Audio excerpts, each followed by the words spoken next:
Angkat ekor, angkat atas.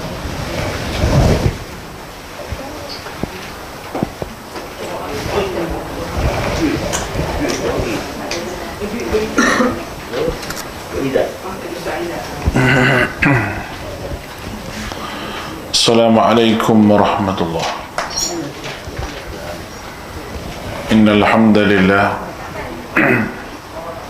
نحمده ونستعينه ونستهديه ونستغفره ونؤمن به ونتوكل عليه ونعوذ بالله من شرور أنفسنا وسيئات أعمالنا من يهده الله فلا مضل له ومن يضلل فلا هادي له أشهد أن لا إله إلا الله وحده لا شريك له وأشهد أن محمدا عبده ورسوله اللهم صل على محمد وعلى آله وأصحابه ومن تبعهم بإحسان إلى يوم الدين قالوا سبحانك لا علم لنا إلا ما علمتنا إنك أنت العليم الحكيم ولا حول ولا قوة إلا بالله العلي العظيم ربنا زدنا علما وارزقنا فهما اللهم فقهنا في الدين وعلمنا التأويل واهدنا إلى سواء السبيل. Alhamdulillah, syukur pada Allah Subhanahu wa taala. Pada pagi ini kita dapat bersama-sama menyambung tafsir daripada surah As-Saba. Dan pada hari ini kita tengok ayat yang ke-19 hingga ayat yang ke-22 insya-Allah dalam masa yang ringkas ni. Kerana pukul 11 nanti saya ada janji dengan orang jumpa di Arau. Baik, kita baca dulu insya-Allah. Ikut saya ramai-ramai. A'udzubillahi minasyaitonirrajim. Ayat 19 lah. Faqalu rabbana ba'id baina asfarina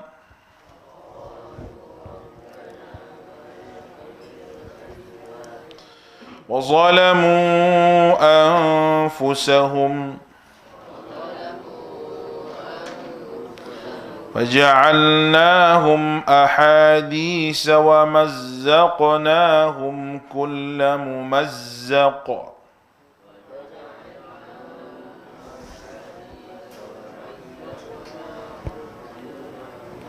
إن في ذلك لآيات لكل صبار شكور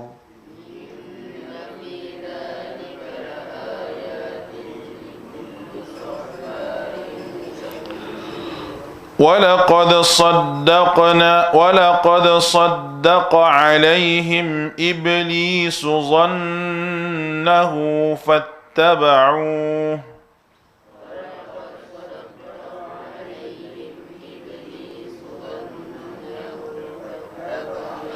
فاتبعوه إلا فريقا من المؤمنين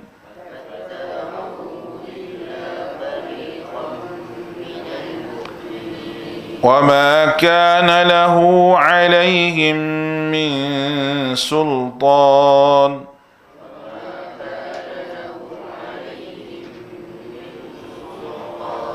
إلا لنعلم من يؤمن بالآخرة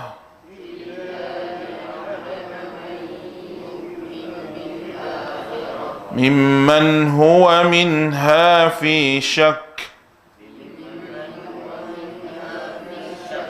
وربك على كل شيء حفيظ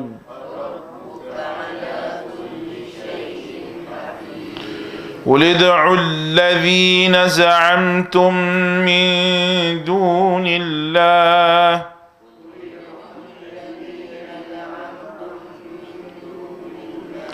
لا يملكون مثقال ذرة في السماوات ولا في الأرض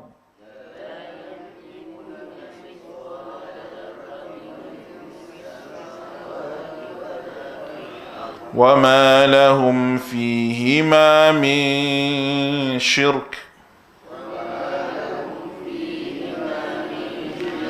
وما له منهم من ظهير.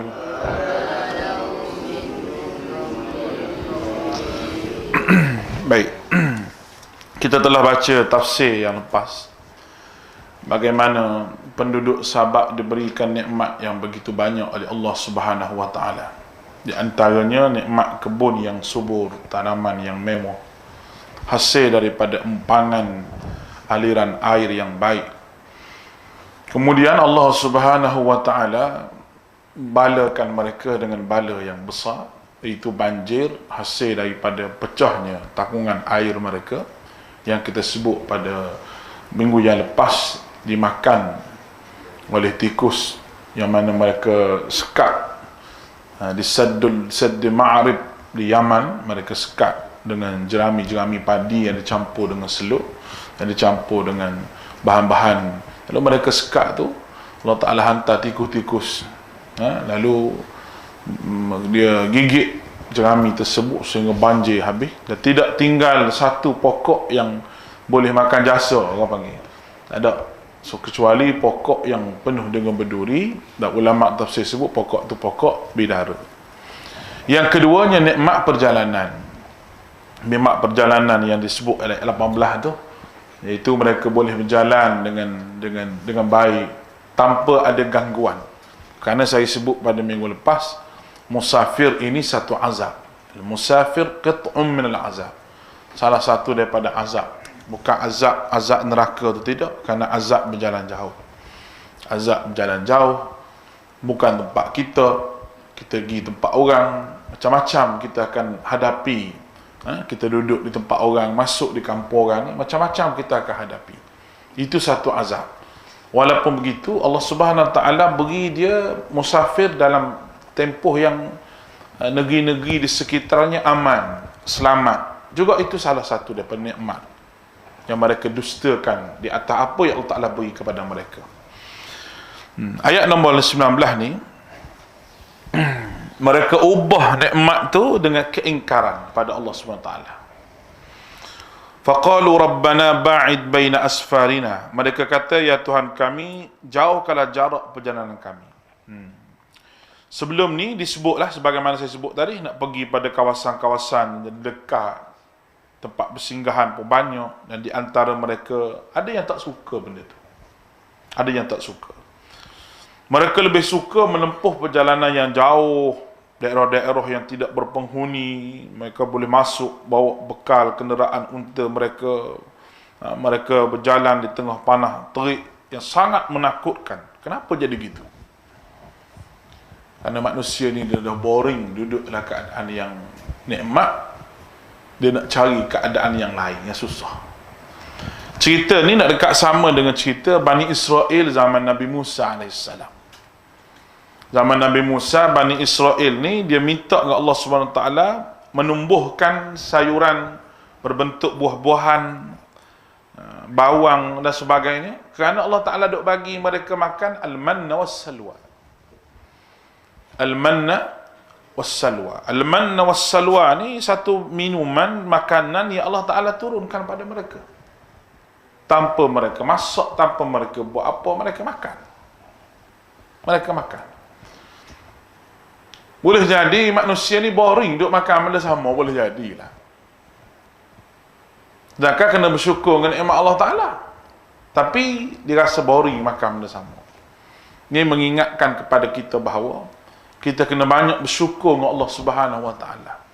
Walaupun makanan kita tu makanan yang kadang-kadangnya makanan duk rotip benda yang sama. Gula ayam, gula ikan. Gula ikan, boring-boring, masak sayur. Lepas sayur kobis, sawi, lepas sawi, lobok. Tak. Jadi boring makan, kadang-kadang boring duk makan benda tu. Tak apalah, tak berdosa boring makan tu, kan makanan lain tu tak berdosa. Tapi dengan syarat bersyukur dengan nikmat Allah Ta'ala dan tidak merungut. Tidak merungut. Taklah kata, hari-hari duk makan ayam. Tu hari-hari makan ayam. Orang yang tak boleh makan ayam, duk makan ikan kering hari-hari.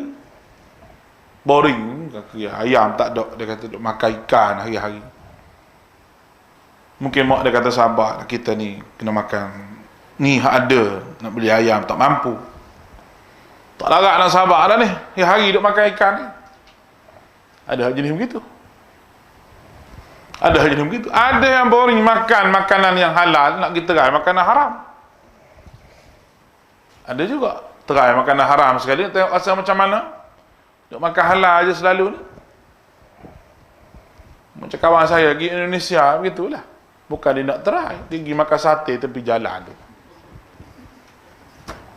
Daging apa dia tunjuk begitu? Ingat ke burung, daging katak makan. Allahu Akbar. Kawan saya tu lah, nasib baik dia bukan ahli politik. Kalau tidak dia kuat melompat juga. Sebab makan katak. Baik. Jadi Bani Israel ni hidup dia mewah. Dimakan al-manna was-salwa. Makanan macam mana al-manna was-salwa ni wallahu alam. Tapi kisah di Israiliyatnya banyaklah. Kisah al-manna was-salwa ni. Tuan-tuan jangan tertipu dengan orang duk jual makanan al-manna was-salwa di kedai-kedai lah. Ada orang duk jual makanan jenis macam-macam lah. Dia nak kata makanan ni makanan yang terbaik. Ya Allah Ta'ala, al-manna was-salwa ni makanan yang Allah Ta'ala siapkan untuk mereka daripada syurga. Hebat. Bani Israel sampai tahap tu Allah Ta'ala jaga. Memang adalah orang yang diberi oleh Allah Ta'ala makanan yang siap dimasak daripada syurga. Di antaranya Maryam. Maryam, mak kepada Nabi Isa. Bila Nabi Zakaria ni masuk dekat tempat dia, tengok makanan banyak. Makanan banyak makanan. Ada buahan, ada makanan. Nabi Zakaria tanya, "Anna laki hadha?" Mari di mana banyak-banyak ni? Siapa dia mari hantar? Qalat huwa min indillah. Maryam jawab mudahnya, ini semua daripada Allah bagi. Mulianya Maryam ni sampai tahap dia tidak disentuh oleh seorang lelaki, tak ada orang lelaki nak layak nak sentuh dia. Ketinggian dia di sisi Allah Ta'ala. Sampai Allah Ta'ala keluarkan anak daripada rahimnya tanpa benih seorang lelaki. Itu Allah Ta'ala kata boleh buat. Dan Nabi Zakaria ada berdoa pada Allah ni kerana tengok Maryam ni seorang anak yang memang baik. Nabi Zakaria tak ada anak. Tu ya dia berdoa pada Allah nak anak tu kerana tengok Maryam ni. Dengan baiknya bercakapnya, dengan taatnya pada Allah Ta'ala, dengan siang malam duduklah keadaan lagu tu. Itu Maryam. Sampai Nabi Zakaria kata, alangkah baik kalau aku ada anak. Tapi Maryam tu perempuan. Nak anak lelaki. Tujuan Nabi Zakaria minta satu je, yarisuni wa yarisu min ali Ya'qub wa ja'alhu rabbi radiyya. Supaya dapat mewarisi. Yarisuni, waris aku, wa yarisu min ali Ya'qub, dan keluarga ali Ya'qub, keluarga Ya'qub, dan dijadikan anak yang kamu nak bagi pada aku ni, ya Allah, kalau kamu bagi, dia ridai olehmu. Maknanya dia minta jadi nabi juga. Bukan nak waris harta, tapi waris kenabian. Hasil daripada dia tengok Maryam yang cukup hebat. Semua ni orang yang diberi makanan oleh Allah Subhanahu Wa Taala. Tapi kita tanya, kenapa begitu siapa nak menyusah diri sendiri? Nak minta perjalanan supaya jauh? Kenapa?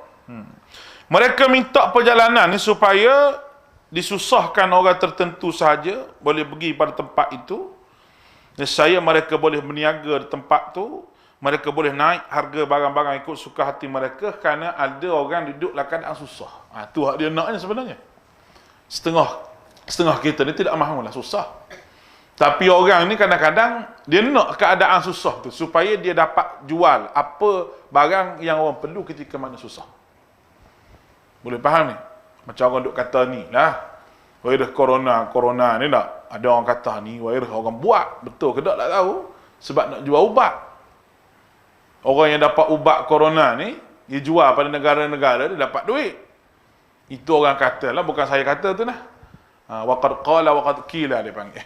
Orang kata, bukan saya kata. Tu dia. Tapi dia kata begitulah untuk dapat ubat. Dan setiap penyakit ni ada ubat. Lalu dia pun boleh buat penyakit tu untuk masukkan virus. Ada orang kata begitu. Ada orang kata corona ni hasil daripada makanan. Ya, dua pihak doktor bertelagah dua tu. Khilaf juga di kalangan doktor sendiri pun. Makanan tu, virus tu mari daripada makanan ataupun virus tu mari daripada orang buat. Kadang-kadang penyakit itu sendiri dibuat oleh manusia kerana saya sebut tadi ada orang jual ubat. Lalu dia hidup nak dalam keadaan susah. Setengah orang supaya susah tu mudah dia nak naik harga barang, mudah dia nak buat jahat. Sebab niat jahat tu ada dalam hati dia. Niat yang jahat tu ada. Sebaliknya, orang yang beriman pada Allah Subhanahu Wa Taala, mereka hidup dalam keadaan yang cuba untuk mengharmonikan orang dan cuba untuk menolong orang. Kerana sistem monopoli dalam bab perniagaan ni menyebabkan orang tu susah.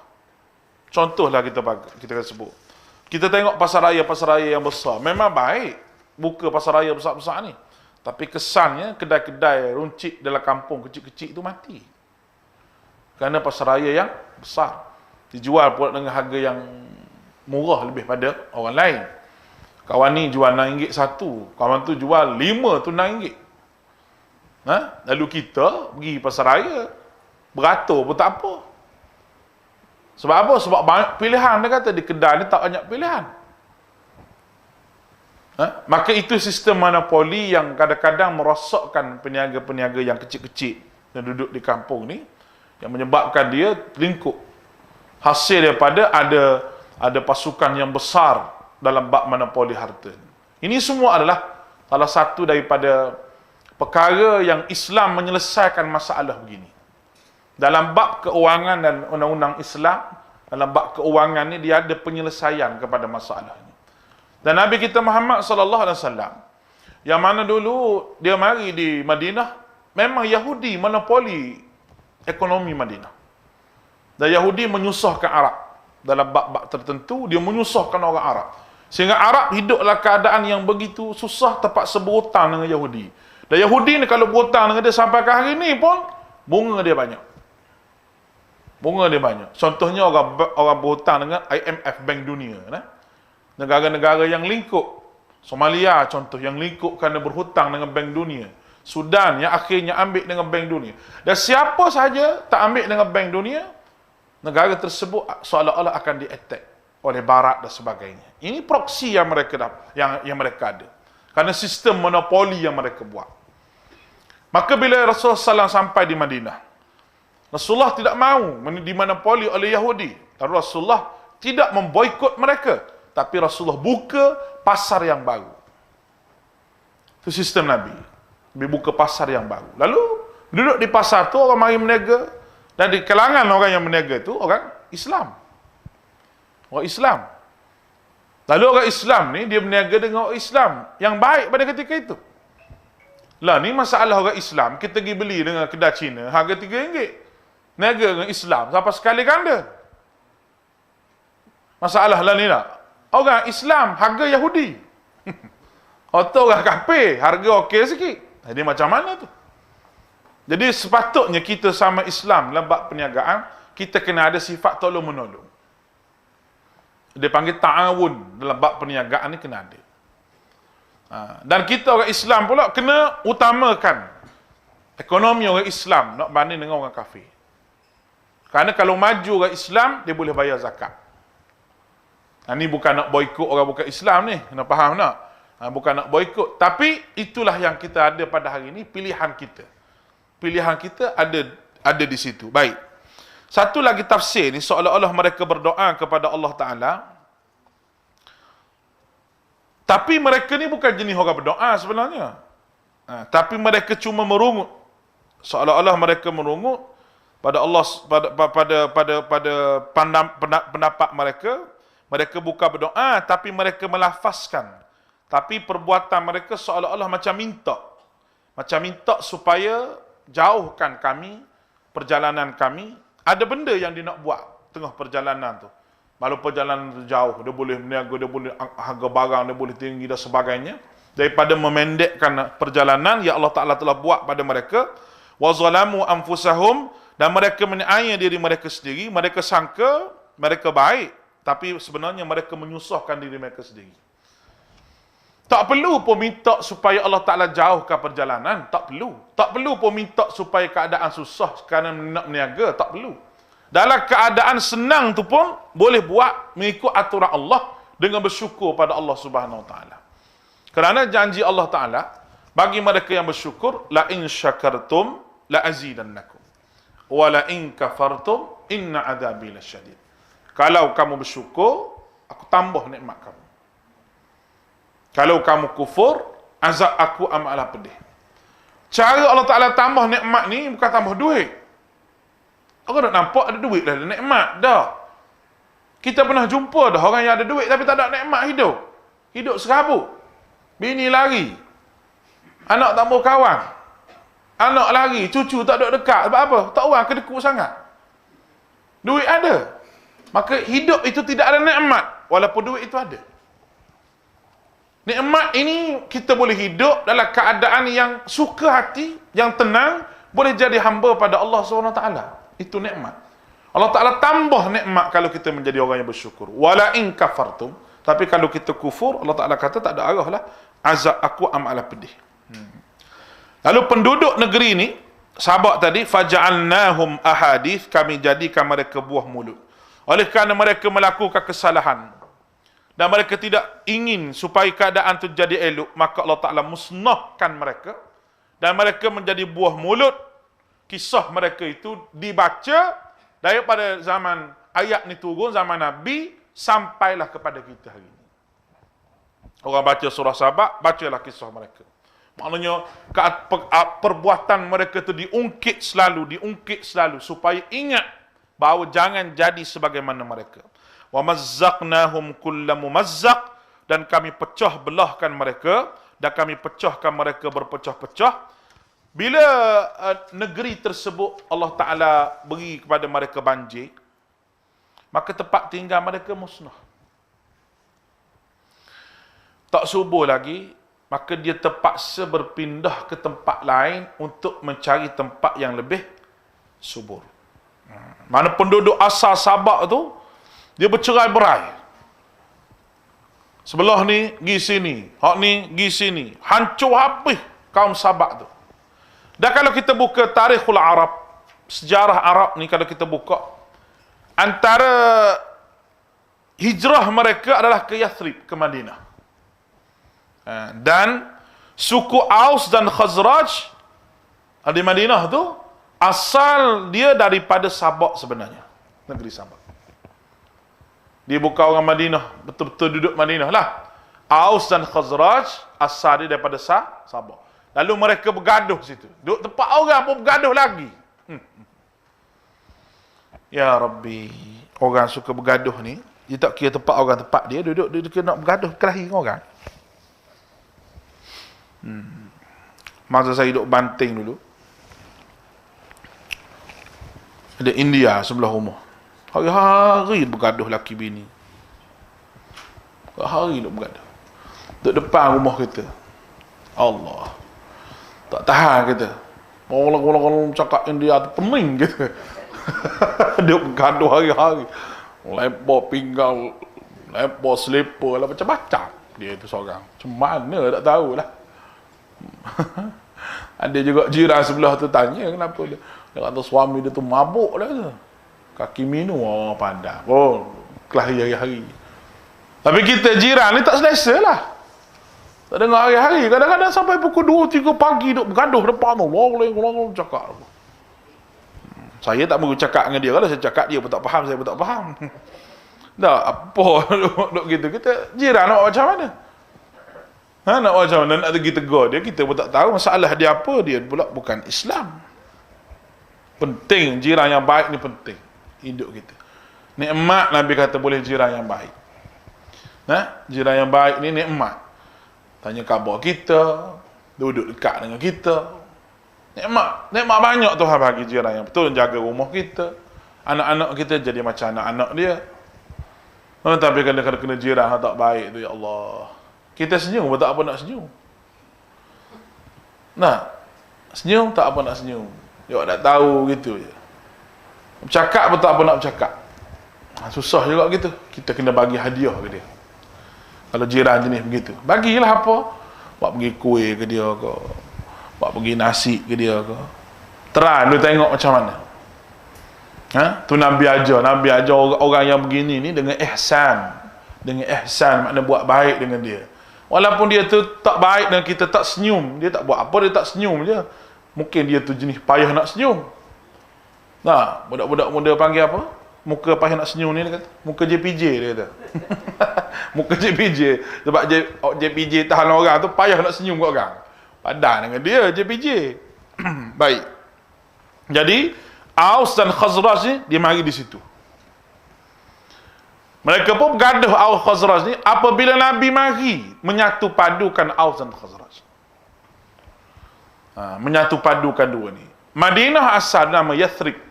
Orang tak mau duduk di Madinah dulu. Tak ada orang duduk. Walaupun Madinah ni ada tempat yang tanaman disubur juga, tetapi Madinah tu banyak penyakit. Orang yang masuk Madinah tu mesti kena penyakit. Dan kalau kita pergi Mekah, kita masuk Madinah tu, ni petua lah, bukan ada hadis ni. Cuma bila kita berjalan jauh, kalau kita pergi Madinah dulu, daripada Malaysia pergi Madinah, jangan cepat-cepat nak mandi. Lap tubuh kita. Lap tubuh dulu, jangan cepat-cepat nak mandi. Apatah lagi bila musim tu musim panas. Ataupun musim sejuk. Kalau musim panas lagi cepat. Musim panas duduk dalam aircon di hotel, keluar udara yang berbeza, mudah nak kena sersema dan demam. Tu bukan hadis tu lah. Itu petua orang Madinah sendirilah beritahu pada saya. Dan bila kita pergi di Mekah tu, kita nasihat pada jemaah kita, jemaah ikut, alhamdulillah lah, tak sesema, payah nak kena demam. Sebab kalau kena demam di Madinah masuk tu biasalah mula-mula. Sebab cuacanya berbeza. Bila cuaca berbeza tu, tubuh kita nak duduk keadaan cuaca berbeza tu lain sikit. Macam dia Perlis ni lah. Orang yang mula-mula mari duduk Perlis ni, dia akan demam dulu. Demam Wahabi dia panggil. Tu lama saya lah. Saya letak lama lah tu. Mula-mula kita duduk mari Perlis ni, demam. Sebab cuaca yang berbeza. Panasnya lain macam. Dari pagi sejuk. Kalau tuan-tuan keluar pagi-pagi subuh tu, tempat kita ni subuh tu, mari angin sejuk. Betul-betul macam kita keluar Masjid Nabawi. Angin sejuk. Seronok. Tengah-tengah hari begini, panas-panas sungguh. Nak keluar pun, jabatan kesihatan nasihat ni, keluar ni jangan keluar. Panas-panas sangat. Kena stroke haba, dia kata. Kalau tak cukup air. Jadi kita panas-panas begini ni, jangan duduk keluar sangat lah. Baik kita duduk di rumah supaya jaga kesihatan kita. Di Madinah dulu memang begitu, panas sungguh, sejuk sampai ke hari ni. Tapi sejak Nabi SAW mari ke Madinah, penyakit tu tidak ada, penyakit pelik-pelik. Macam taun ke apa ke, tidak ada penyakit di Madinah. Dan hidup Madinah ni ditukar daripada Yathrib, nama Madinatul Munawwarah, Madinah yang bercahaya. Patutnya Nabi nak orang Mekah duduk di Mekah lah. Tapi tidak, bila Nabi hijrah ke Madinah, Aus dan Khazraj daripada Sabak ni pun duduk di Madinah, dan mereka awal lagi, suku puak yang awal lagi, dan ada sebilangan kecil Yahudi yang duduk di Khaybar. Yahudi pun ada di Madinah pada ketika itu. Jadi mereka hidup dalam keadaan kalau ekonomi dimonopoli oleh Yahudi. Mereka hidup dalam keadaan bertelagah Aus dan Khazraj, sehingga Nabi SAW datang mendamaikan mereka sampailah kepada hari baik. Inna fi dzalika laayatin likulli sabbarin syakur. Ini dua perkara ni kita ambil. Sesungguhnya pada yang demikian itu benar-benar terdapat tanda-tanda kekuasaan Allah bagi orang yang sabar lagi bersyukur. Kita tanda dua perkataan dalam hati kita, sabar, bersyukur. Apa yang terjadi kepada mereka ni, ada golongan yang ambil peringatan. Sifat mereka yang sanggup ambil peringatan daripada cerita ni, dua sifat saja. Bagi mereka yang sabar, satu. Yang kedua, bagi mereka yang bersyukur. Sabar macam mana? Bersabar dengan apa yang tidak ada. Bersyukur dengan apa yang ada. Dalam cerita ni. Bersabar dengan apa yang tidak ada. Tuan-tuan sekalian. Nafsu kita dan kehendak kita ni, dia nak macam-macam. Tambah-tambah sekarang ni, emas tengah murah. Nah, kedai emas tu saya nampak macam pasar ikan. Penuh orang. Ada token emas lagi umrah sekali dengan saya tu, dihantar gambar di kedai dia, Allahu Akbar. Ramai semua, diipuh. Penuh. Macam betul macam pasar ikan. Lalu desain emas tu keluar tiap-tiap. Desain baru. Nampak ni? Kita dah ada tu pun tak larang nak pakai dah. Jadi kita kena bersabar dengan benda yang tidak ada. Bersyukur dengan benda yang ada. Dalam cerita tu kita dapat dua perkara. Kita tengok orang naik kereta hebat. Macam saya sebutlah, naik kereta hebat. Okey, naik kereta comel. Besar kata dia, wildfire ke besar. Boleh muat 8 orang, 6 orang. Takkan kita nak beli juga, kita 2 orang. Kita 2 orang dengan isteri duduk rumah. Cucu pun tak ada dah. Hidup tempat lain lah. Takkan kita nak beli wildfire juga. Pernah naik motor je 2 orang. Lah. Jadi kita kena bersyukur dengan apa yang ada. Tapi masalah sekarang ni, kita tidak bersabar dengan apa yang tidak ada depan. Menyebabkan kita tu nak. Macam ni lah. Dia diberi nikmat yang banyak. Sepatutnya dia bersyukur dengan apa yang ada yang Allah Ta'ala beri pada dia. Sebaliknya dia tak jadi begitu. Dia jadi tidak bersabar. Dan dia nak lebih lagi. Sedangkan orang mukmin dalam dua keadaan itu dapat pahala. Ajaban li amril mu'minina. Nabi kata ajaibnya hijau orang mukmin. Setiap perkara dapat pahala. Bila datang musibah, dia bersabar dengan musibah, dapat pahala. Bila datang nikmat, dia bersyukur dengan nikmat, juga dapat pahala. Allah Ta'ala tidak akan sia-siakan orang mukmin dalam bab pahala ni. Setiap keadaan mesti dapat anugerah pahala daripada Allah Subhanahu wa Ta'ala. Tuan-tuan dirahmati oleh Allah, nak bersabar dengan apa yang tidak ada depan mata kita ni satu ujian yang berat Tuhan bagi pada kita. Kerana manusia ni bersifat dengan nak, berkehendak, nak. Jadi benda yang nak tu tak tahulah benda tu nak okey ke ataupun tak okey, keperluan ke kemahuan kita. Kita boleh nilai sendiri. Di antara keperluan ataupun kemahuan kita. Kalau benda yang sangat perlu, silakan. Tapi benda yang kita mahu sahaja, takut banyak, kena tanya depan Allah Ta'ala. Akhirat esok. Tuhan tanya kita banyak. Sebab kita buat benda yang kita tidak perlu pun, kita ambil juga. Payah masuk syurga lah, kena tanya banyak ni. Kita nak masuk syurga dengan hisaban yasira. Dengan hisab yang mudah. Mudah masuk syurga sebab tak kena tanya banyak. Tapi dia seorang tanya tu, tanya ni, oi, susah nak masuk syurga. Dia tanya satu-satu, ni beli buat apa ni? Pakai pun tidak, simpan saja. Sudah. Sedekah pun tidak mau ni. Ada berapa orang makcik? Tuhan tanya. Ada berapa orang ni? Gelang ni? Ada 6 orang. Dah pakai berapa? 1. Hal lain, simpan. Simpan buat apa? Simpan buat apa, dia tanya. Nah, simpanlah. Tahu, simpankan anak cucu. Simpankan anak cucu. Tak tahulah anak cucu tu jadi lagu mana. Nah, sepatutnya kita ni, anak cucu kita dah dapat apa dah senang dah. Tak ada dah bahagian. Dia cari sendirilah. Sepatutnya begitu. Kita ni nak supaya akhirat kita tu selamat. Dunia ni kita ambil supaya akhirat tu selamat.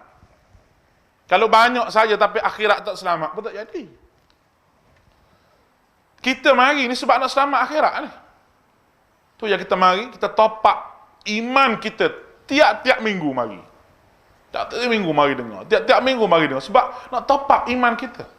Kalau kita biar begitu je tuan-tuan rahmati Allah, nganya kita dapat Allah Ta'ala esok. Kenduri pun kita tak pergi lagi.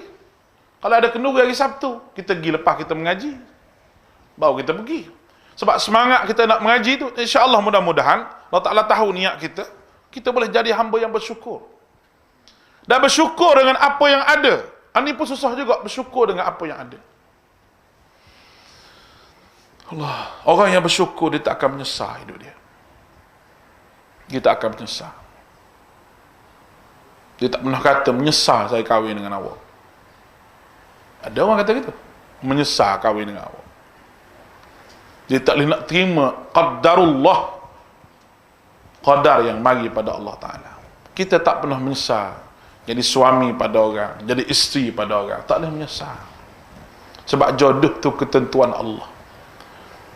Kita kata, kenapa Tuhan uji aku, isteri begini, suami begini? Sebab Allah Ta'ala bagi pahala. Kita ni kalau hidup tidak diuji, mungkin kita tak merayu pada Allah. Mungkin tak angkat tangan minta dengan Allah. Sebab tak ada ujian. Tak ada ujian. Macam kita, adik-adik kita ni tak. Belajar, dia tak ada exam. Tak tahu dia faham ke tak faham. Ni minggu ni dia exam ni. Semua ni. Pakar-pakar doa lah mak ayah semua. Supaya dia dapat cepat hafalan dia. Supaya dapat ingat.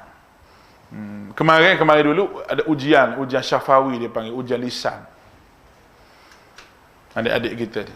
Markah ujian lisan ni 40 markah. Mata pelajaran saya tafsir, semua dapat 30 ke atas. Alhamdulillah.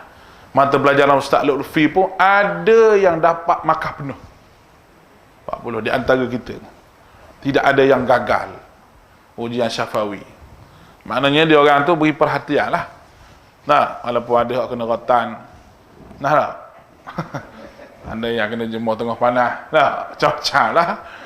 Tapi nak suruh dia jadi seorang yang bersyukur di atas apa yang Allah Ta'ala beri kepada dia. Kalau tak bersyukur lagi, tak tahulah duduk sini. Kejap-kejap orang mari hantar makanan apa. Kejap-kejap orang mari hantar makanan, mari hantar beras, mari hantar roti, macam-macam. Orang ni nak bersedekah. Nak bersedekah tu baiklah. Okeylah. Dan kita pun alu-alukan kalau nak bersedekah. Jadi kita kena jadi orang yang bersyukur. Bersyukur sangat pada Allah Subhanahu Wa Taala. Tuan-tuan bayanglah adik-adik kita ni, dia kena belajar di sini 9 ke 12 mata pelajaran ada semua sekali.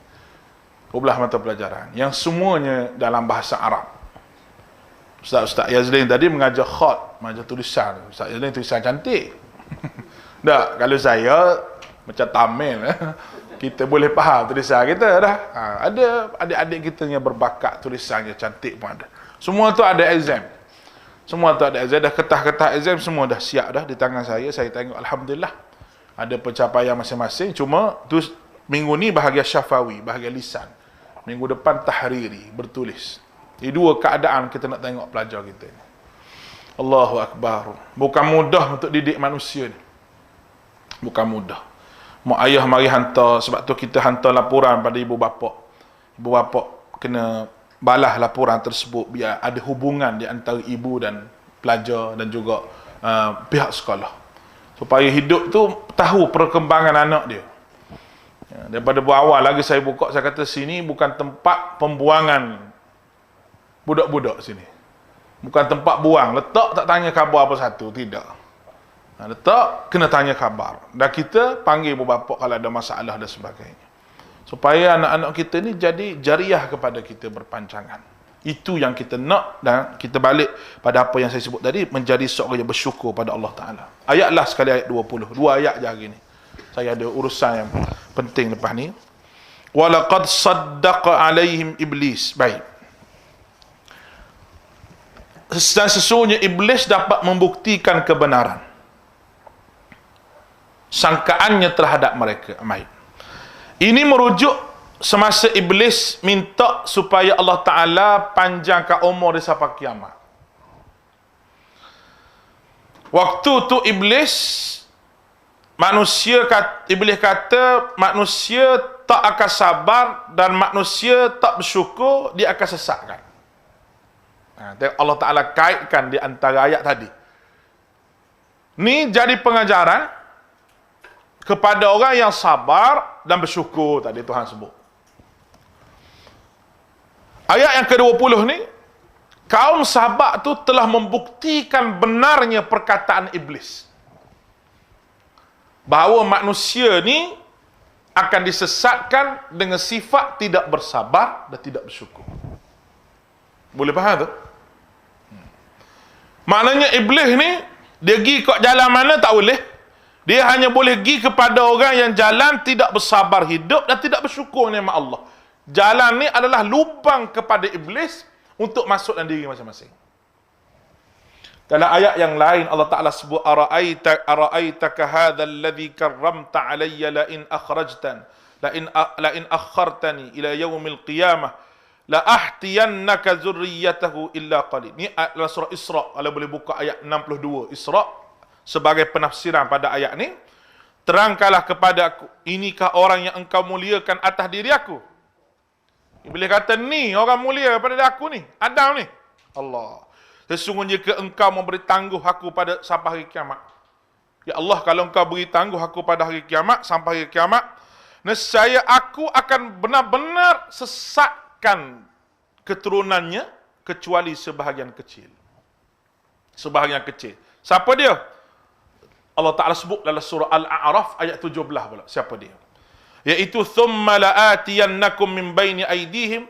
Cara dianya, aku sesatkan, aku datang kepada mereka tu, depan mereka, kiri, kanan, belakang mereka, dan engkau tidak mendapat sebahagian besar mereka yang bersyukur, dan engkau tidak akan mendapatkan sebahagian besar dari mereka bersyukur. Maknanya, iblis kata, dia akan datang kepada manusia ni segenap arah. Tapi kalau manusia tu ada dua perkara, sabar dan syukur, dia tak boleh masuk. Baik. Apa benda dua perkara untuk melatih sabar dan syukur? Dalam Quran dia banyak sangat sebut tu. Puasa, sedekah. Puasa, sedekah. Puasa memang pintu kepada kesabaran. Sedekah memang pintu kepada seorang tu bersyukur. Seorang lain daripada tu, nak kawal diri daripada syaitan, bangun sembahyang tengah malam. Tatajafa junubuhum anil madaji'i yad'una rabbahum khaufan wa tama'an. Mereka pisah daripada tempat tidur mereka khaufan, kerana takut, wa tama'an, dan nak sangat keampunan Allah. Wa mimma razaqnahum yunfiqun, dan apa yang Allah Ta'ala beri pada mereka, mereka infakkan. Dua benda ni syaitan tak boleh masuk. Allah Ta'ala ni punya rahmat dia lah pada kita semua ni.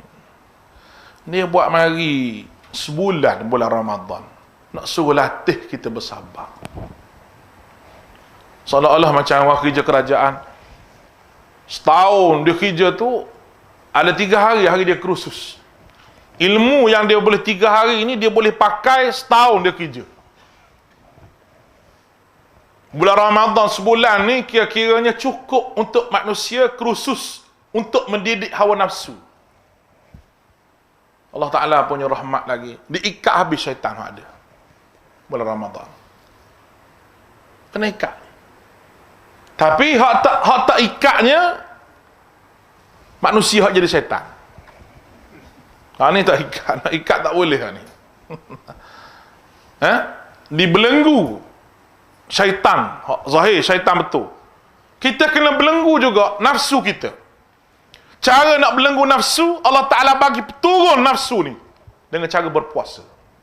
Memang berpuasa menurunkan hawa nafsu dan kehendak kita. Maknanya Allah Ta'ala ni dia nak bagi pada kita syurga sungguh-sungguh. Dia buat mari kaedah tu, dia buat mari kaedah ni, dia buat mari kaedah. Dia yang buat kita, dia tahu kaedah mana. Kaedah mana nak menyelesaikan masalah. Sebagaimana orang yang buat enjin proton, dia tahu proton ni macam mana. Orang buat enjin Toyota, dia tahu Toyota ni macam mana. Enjin lah tubuh kita ni, baik jasad ke roh, Allah Ta'ala tahu macam mana nak buat. Ya Allah Ta'ala suruh jaga itu roh. Jasad kita ni hancur. Jadi tanah habis kita ni. Tak tinggal apa pun. Kalau kita mati, tak percaya kau rek kubur tu. Gali semula kubur tu. Orang mati 30 tahun, 40 tahun, apa dia ada? Tak ada apa-apa. Tulang. Tulang je. Tu pun kalau ada tulang. Kalau tak hancur dengan tulang-tulang, tak ada apa. Tu semua hancur. Tapi roh kita ni disimpan di sisi Allah Ta'ala. Cara nak bagi makan dengan roh dengan betul, Allah Ta'ala bagi tahu. Nabi Muhammad lah orang yang beri makan pada roh paling betul sekali. Dua perkara ni je. Sabar, syukur, sabar, syukur. Ambil letaklah hati kita. Ambil letaklah fikiran kita. Syaitan tak boleh nak masuk, syaitan. Tak boleh. Dia nak pergi kat ni, tak boleh. Sebab manusia sabar hidup. Tapi dia heret pandai. Dia heret. Dia kata, mu sabarlah, tak apalah. Hidup atas muka dunia ni. Sabar, jangan sampai putus asa. Sabar, jangan sampai putus asa. Putus asa lain. Tak apalah, saya sabarlah. Tak buat apa-apa tu. Tak, bukan gitu. Jangan sampai putus asa dengan rahmat Allah Ta'ala. Allah Ta'ala marah kita putus asa dengan rahmat dia. Sabar, jangan sampai putus asa dengan Allah. Oleh kerana itu, tuan-tuan, Iblis sebut lagi, fattaba'uhu illa fariqam minal mu'minin. Allah. Lalu mereka mengikutinya, mengikut Iblis itulah. Sebahagian, kecuali sebahagian orang yang beriman. Hak selamatnya orang yang ada akidah, dengan istiqamah akidah tersebut, dah sabar bersyukur. Hak tu orang selamat daripada godaan syaitan. Hak lain tu masuklah baku syaitan habis. Habis masuklah baku dia. Dia bawa pergi ke hulu ke hilir. Ahli ibadah masuklah baku dia. Ahli maksiat pun, betul lah ahli maksiat masuklah baku dia dulu, lompatlah baku dia. Jadi kita kena lawan syaitan. Kena lawan. Sebab dia musuh. Sifat musuh ni kena lawan, bukan buat baik. Syaitan tak pernah menghulurkan salam perdamaian dengan kita, tak pernah. Sebab inna syaitana lakum aduwwum mubin. Allah Ta'ala telah isytihar bahawa syaitan ini musuh yang nyata. Dia tak akan hulurkan salam. Kita berdamai lah hari ni. Aku pun tak godamu. Mungkin mu buatlah amal. Dah. Dan tak pernah putus asa. Tak kata, Allah, boring lah duduk goda makcik ni. Hari-hari baca Quran. Boring malah, ha? Dia pun malah balik rumah, tidur, dia kata. Tak. Dia akan cuba. Tak boleh dengan manusia ni. Dia pergi dengan orang dekat dengan kita pula.